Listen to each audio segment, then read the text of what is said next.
tidak akan tegak birrul walidain, tidak akan tegak birrul walidain. Manusia kepada orang tuanya, sampai sabarnya anak kepada orang tua di masa senja, sebagaimana sabarnya seorang bapak dan ibu ketika mendidik anak.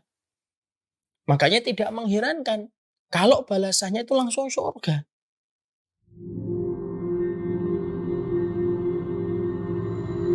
Ketika kita senantiasa menjadi temannya. Menjadi temannya, mendengarkan apa yang dikisahkan, mendengarkan apa yang dikeluhkan, mendengarkan dengan lapang dari apa yang diceritakan, walaupun itu bisa berulang-ulang, diulang kembali karena sebab lupanya mereka dan pikunnya mereka untuk menceritakan peristiwa yang sudah diceritakan diulang-ulang kembali. Para ulama mengatakan, banyak orang yang mampu memberikan nafkah kepada orang tuanya, mampu memberikan harta kepada orang tuanya. Tapi belum tentu setiap orang itu ketika dia memberikan nafkah, uangnya, nominalnya yang dia berikan kepada orang tuanya, tapi belum tentu dia mampu untuk menjadi teman pembicaraan orang tuanya. Dan berapa banyak anak bosan mendengarkan kisah yang sama dari orang tuanya, padahal orang tuanya tidak pernah bosan. Orang tuanya dulunya tidak pernah bosan mendengarkan celotehan dia di waktu kecil dan selalu mengulang pertanyaan yang sama. Dan orang tua kita tidak pernah bosan untuk menjawab satu persatu pertanyaan yang kita miliki di waktu kecil. Makanya ada kata-kata yang sangat indah. Tidaklah kita berbakti kepada orang tua sampai sabarnya kita menghadapi mereka sebagaimana sabarnya mereka dulu ketika mendidik kita di waktu kecil. Masya Allah, masih beruntung sekali kalian kalau masih ditemani.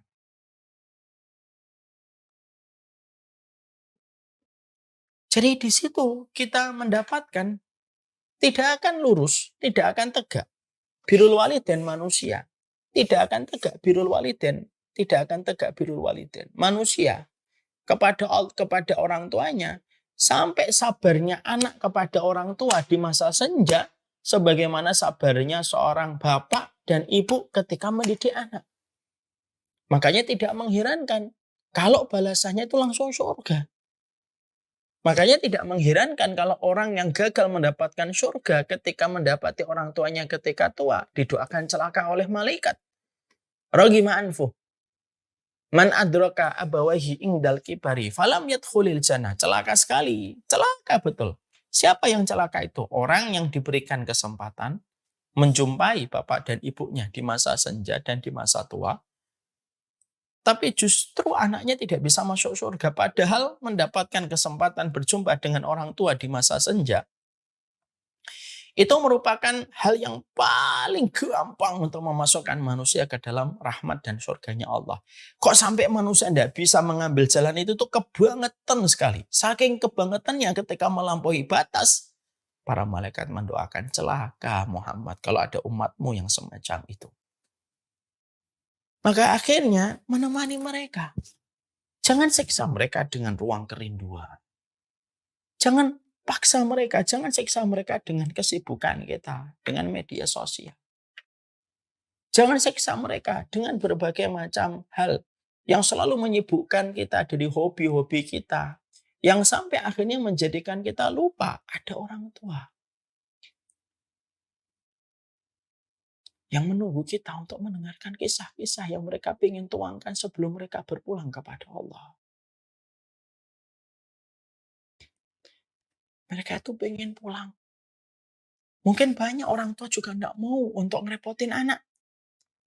Berapa banyak orang tua sering berkata, saya lebih baik nanti kalau saya tua, saya nggak mau ngerepotin anak saya. Berapa banyak orang tua yang tulus berdoa semacam itu kepada Allah. Walaupun mereka pun kalau merepotkan orang tua, itu logik dan fitrah anak itu membalas orang tuanya. Tapi saking tulusnya orang tua. Saya masih ingat sekali doanya ibu saya. Saat itu beliau berdoa minta kepada saya begini. Saya tuh berdoa nang sama Allah. Gitu. Apa bu doanya? Supaya kedua kakakmu meninggal dulu sebelum ibu. Saya punya 2 kakak cerebral palsy. Mbak Risma dan Mas Yusar. Saya mohon sama Allah supaya kedua kakakmu itu wafat sebelum ibu. Kenapa? Supaya kedua kakakmu tidak ngerepotin kamu nanti ketika kamu sudah gede gitu, supaya kamu bisa sama keluargamu. Biarlah mereka pulang sebelum ibu. Gitu. Walaupun doa ibu tidak dikabulkan dalam tanda kutip oleh Allah di dunia, ibu saya meninggal lebih dulu. Selang 6 tahun baru kakak saya perempuan dan sekarang masih ada mahasiswa.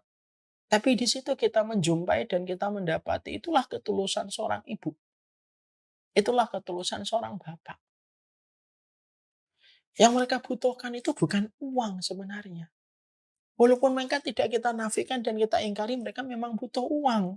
Untuk mencukupi kebutuhan mereka sehari-hari itu pun tidak berlimpah. Mereka sudah tidak lagi hasrat untuk membeli yang mahal-mahal.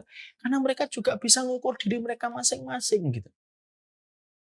Yang mereka butuhkan itu adalah kebersamaan yang kita berikan untuk mereka, menemani mereka makan pagi, menemani mereka untuk cerita di waktu malam sebelum mereka tidur, menemani mereka apa yang mengganjal pada hati mereka. Itu yang mereka inginkan. Dan tidak akan tegak birrul walidain kita. Tidak akan tegak birrul walidain kita sampai kesabaran kita mendampingi mereka sebagaimana sabarnya mereka ketika dulu mendidik kita.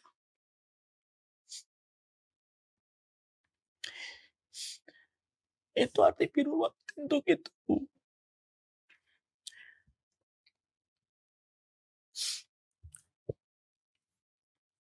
Jadi itulah yang dikatakan oleh. Jadi ketika kita dalam kondisi birrul walidain, jangan jangan mendeskripsikan uang itu sudah mewakili semuanya. Jangan mendeskripsikan kalau kita punya gaji 15 juta, kita kasih orang tua kita 3 juta sampai 5 juta, lalu kita udah cukup. Enggak. Tanya deh jujur orang tuanya, yang lebih mereka hargai dari kita itu apa? Duduk, letakkan handphone, topel mereka gitu. Walaupun mungkin apa yang mereka sampaikan sama terus.